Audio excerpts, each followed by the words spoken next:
বন্ধুরা, আনন্দ পাঠের পক্ষ থেকে সকলকে স্বাগত। আজ আলোচনা করব নবনীতা দেবসেন রচিত কবিতা দিগ্বিজয়ের রূপকথা। এই কবিতাটি ওয়েস্ট বেঙ্গল বোর্ডের দ্বাদশ শ্রেণীর বাংলা পাঠ্যসূচির অন্তর্ভুক্ত। এই কবিতাটি ক্লাস 12 এর থার্ড সেমিস্টারের জন্য খুব গুরুত্বপূর্ণ একটি কবিতা। কবি পরিচিতি, উৎস এবং শব্দার্থ সহ কবিতাটির পুঙ্খানুপুঙ্খ বিশ্লেষণ থাকবে আজকের ভিডিওতে। মূল আলোচনায় আসার আগে প্রতিদিনের মতো বলে নিই, যারা এই চ্যানেলটি এখনো পর্যন্ত সাবস্ক্রাইব করেছো তাদের ধন্যবাদ। যারা এখনো করনি, তোমাদের যদি এই আলোচনাগুলি ভালো লাগে এবং এই ধরনের আলোচনা আরো বেশি করে পেতে চাও, তাহলে আশা করব লাইক, শেয়ার ও সাবস্ক্রাইব করে পাশে থাকবে। আর অনুরোধ রইল পুরো ভিডিওটি স্কিপ না করে মন দিয়ে শোনার জন্য। তাহলে যেমন এই কবিতাটি বুঝতে তোমাদের কোনো সমস্যা থাকবে না, তেমনি কবিতাটি সংক্রান্ত নানান ধরনের প্রশ্নোত্তরও নিজেরাই লিখতে পারবে। চলে আসছি আজকের মূল আলোচনায়। প্রথমে কবি পরিচিতি। আধুনিক বাংলা সাহিত্যের অন্যতম জনপ্রিয় কবি ও সাহিত্যিক নবনীতা দেবসেন। তার পিতা নরেন্দ্র দেব ও মা রাধারানী দেবী দুজনেই ছিলেন সে যুগের বিশিষ্ট কবি। তাই ছোটবেলা থেকেই তিনি বিশেষ সাহিত্যিক ও সাংস্কৃতিক পরিমণ্ডলের মধ্যে বড় হয়েছিলেন। তিনি ছিলেন বিখ্যাত অধ্যাপিকা এবং বহু ভাষাবিদ। বাংলা ও ইংরেজি ছাড়াও তিনি হিন্দি, ওড়িয়া, অসমিয়া, ফরাসি, জার্মান, সংস্কৃত এবং হিব্রু ভাষায় পাণ্ডিত্য অর্জন করেছিলেন। হার্ভার্ড ও কেমব্রিজ বিশ্ববিদ্যালয়ে গবেষণা করা এই কৃতি মানুষটি 1975 থেকে 2002 সাল পর্যন্ত যাদবপুর বিশ্ববিদ্যালয়ের তুলনামূলক সাহিত্য বিভাগের অধ্যাপনা এবং বেশ কিছুদিন বিভাগীয় প্রধানের দায়িত্ব সামলেছিলেন। তিনি ছিলেন কবি বুদ্ধদেব বসু এবং সুধীন্দ্রনাথ দত্তের স্নেহধন্য ছাত্রী। কবিতা, প্রবন্ধ, রম্য রচনা, উপন্যাস, ভ্রমণ কাহিনী ইত্যাদি সাহিত্যের বিভিন্ন শাখায় তাঁর অবাধ যাতায়াত ছিল। যাদবপুর বিশ্ববিদ্যালয়ে অধ্যাপনা করা ছাড়াও আমেরিকা ও ইউরোপের বিভিন্ন বিখ্যাত বিশ্ববিদ্যালয়গুলিতে তিনি ভিজিটিং প্রফেসর হিসেবেও দায়িত্ব সামলেছেন। তুলনামূলক সাহিত্য বিভাগে তাকে সমগ্র বিশ্বেই একজন অথরিটি বলে মান্যতা দেওয়া হয়। 1959 সালে তার প্রথম কাব্যগ্রন্থ প্রথম প্রত্যয় প্রকাশিত হয় এবং 1976 সালে তার প্রথম উপন্যাস আমি অনুপম প্রকাশিত হয়। 1999 সালে তিনি তার আত্মজীবনীমূলক গ্রন্থ নটি নবনীতার জন্য সাহিত্য একাডেমি পুরস্কার লাভ করেন। এছাড়া সারা জীবন দেশ বিদেশের আরো অজস্র সম্মানে তিনি ভূষিত হয়েছিলেন। আমাদের আজকের আলোচ্য দিগ্বিজয়ের রূপকথা কবিতাটি নবনীতা দেবসেনের রক্তে আমি রাজপুত্র নামক কাব্যগ্রন্থটি থেকে নেওয়া হয়েছে। এবারে চলে আসব কবিতার পাঠ ও আলোচনায়। দিগ্বিজয়ের রূপকথা কবিতাটির নামকরণে রয়েছে রূপকথার স্পর্শ।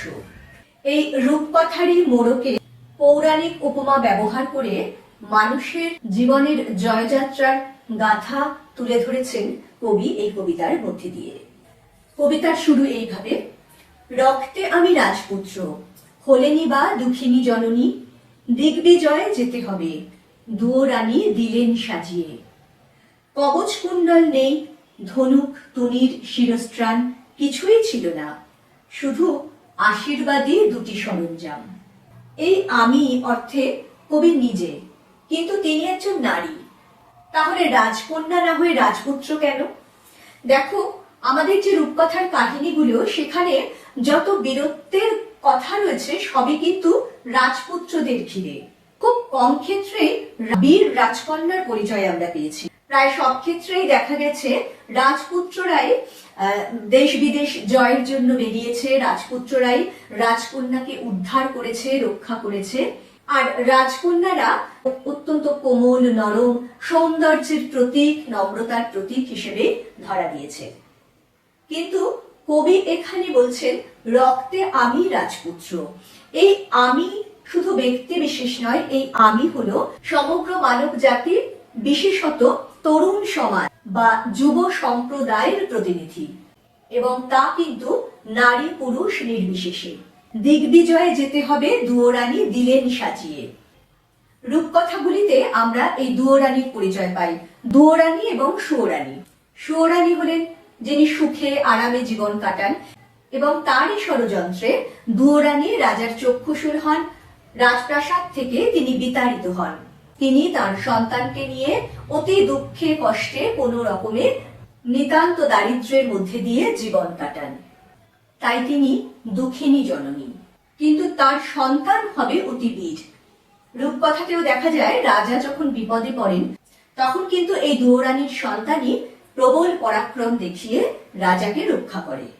এই দুয়োরানী হলেন আসলে দেশ কাল নির্বিশেষে সমগ্র মাতৃশক্তির প্রতীক, যারা চরম দুঃখ কষ্টের মধ্যে জীবন কাটিয়েও নিজের সন্তানকে আত্মশক্তিতে বলীয়ান হওয়ার শিক্ষা দিয়ে থাকেন।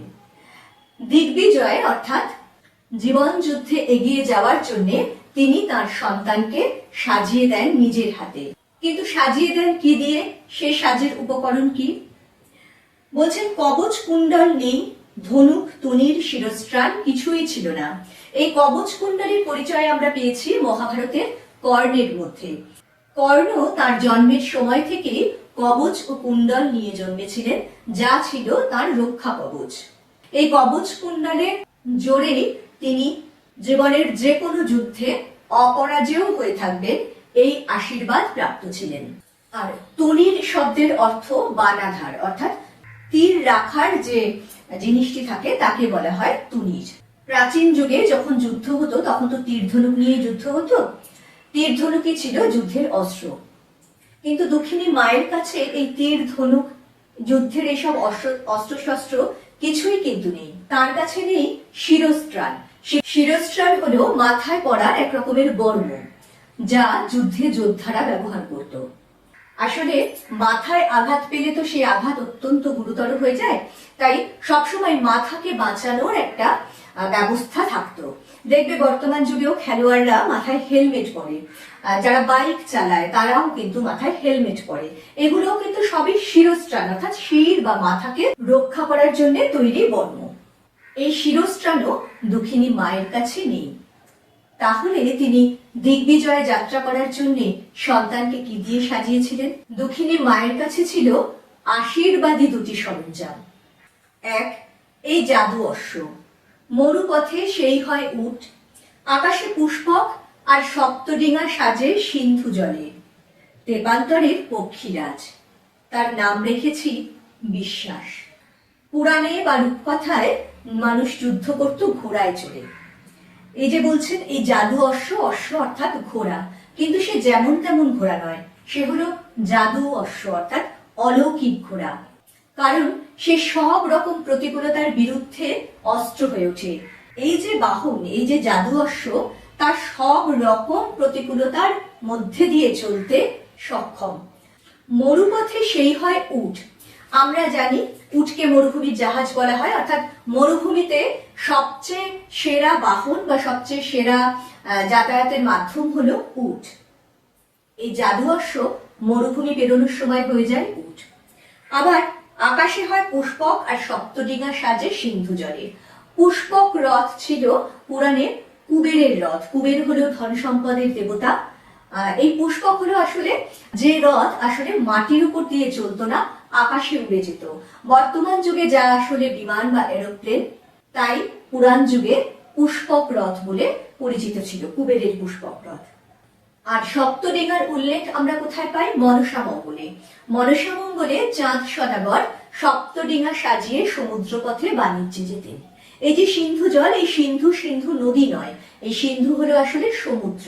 আর সেই অশ্ব তেপান্তরে অর্থাৎ স্থলভূমির মধ্যে দিয়ে যখন যায় তখন সে হয়ে যায় পক্ষীরাজ, অর্থাৎ যখন যেখানে যেমন প্রয়োজন তখন সেই জাদু অশ্ব তেমনি রূপ ধারণ করতে পারে, তেমনি অলৌকিক শক্তি তার মধ্যে রয়েছে। তবে মায়ের দেওয়া সেই জাদু অশ্ব আসলে কিন্তু কোনো বাস্তব বা বস্তুগত জিনিস নয়, তা হলো আমাদের অন্তরের এক অপরিমেয় শক্তি। কবি যাকে বলছেন তার নাম রেখেছি বিশ্বাস। যে শক্তি দক্ষিণী মা তার সন্তানকে প্রদান করেন, এই বিশ্বাসের বলে সব রকম প্রতিকূলতা, সব রকম বাধা বিপত্তি জয় করে মানুষ কিন্তু জীবন পথে এগিয়ে চলতে পারে। এই হলো মায়ের দেওয়া দুটি আশীর্বাদী সরঞ্জামের 1 নম্বর অস্ত্র। দ্বিতীয় অস্ত্রটি কি? 2। এই হৃদয়ের খাপে ভরা মন্ত্রপুত অসি শানিত ইস্পাত খণ্ড অভঙ্গুর, নাম ভালোবাসা। অসি কথার অর্থ তরবারি, শানিত অর্থ খুব ধারালো জিনিস, এবং ইস্পাত খণ্ড চকচক করে, অর্থাৎ অত্যন্ত উজ্জ্বল ধারালো এক তরবারি। প্রাচীন যুগে বা রূপকথায় ঘোড়ায় চড়ে এই তরবারি দিয়েই তো যুদ্ধ করত যোদ্ধারা, আর সেই তরবারি ভরা থাকতো খাপের মধ্যে, খাপ থেকে খুলে এই তরবারি নিয়েই তারা শত্রুকে বিনাশ করত। কিন্তু মায়ের দেওয়া এই তরবারি কোথায় থাকে?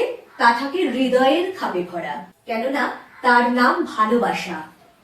ভালোবাসা তো আমাদের হৃদয়ে থাকে, আমাদের মনে থাকে। সেই হৃদয়ের মধ্যে যে অস্ত্র রয়েছে সেই হলো উজ্জ্বল, অতি ধারালো, শানিত এক অস্ত্র, যা হলো ভালোবাসা। এবং এই অস্ত্র হলো মন্ত্রপুত। সেই যে তরবারি, সেই তরবারি মন্ত্রপুত তরবারি। মন্ত্রপুত হলে তার শক্তি অনেক বেড়ে যায়।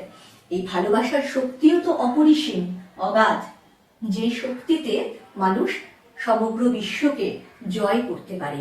অর্থাৎ মায়ের দেওয়া দুটি আশীর্বাদী অস্ত্র হলো বিশ্বাস এবং ভালোবাসা। আত্মপ্রত্যয় ও আত্মবিশ্বাস এবং বুক ভরা ভালোবাসা নিয়ে মানুষ জীবনের সকল প্রতিকূলতা, সকল যুদ্ধকে জয় করতে পারে, সব বাধা বিপত্তিকে অতিক্রম করতে পারে।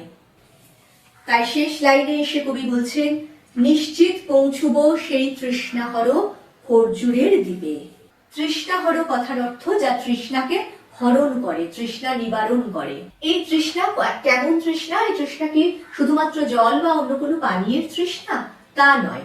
এই তৃষ্ণা হলো আমাদের জীবনের স্বপ্ন, আকাঙ্ক্ষাকে পূরণ করার যে তৃষ্ণা, যে বাসনা, তার কথা বলা হয়েছে। সেই তৃষ্ণা মিটবে কোথায় গিয়ে? খর্জুরের দ্বীপে। খর্জুর অর্থাৎ খেজুর। খেজুর হয় মূলত মরুভূমির দেশে, যে কারণে আরব, আফগানিস্তান এসব অঞ্চলের খেজুর অত্যন্ত উৎকৃষ্ট মানের। মরুভূমিতে যেখানে মরুদ্যান, যেখানে উদ্ভিদ দেখা যায়, জলাশয় দেখা যায়, সেটাই হলো সেই খর্জুরের দ্বীপ বা মরুদ্যান। ইংরেজিতে আমরা যাকে বলি ওয়েসিস। অর্থাৎ শেষ পর্যন্ত এই বিশ্বাস ও ভালোবাসার জোরে জীবনের ধূসর মরুপথ, সুদীর্ঘ বাধা অতিক্রম করে আমরা নিশ্চিতভাবেই মরুদ্যানের দেখা পাবো, আর তা পাবো এই বিশ্বাস ও ভালোবাসার জোরে।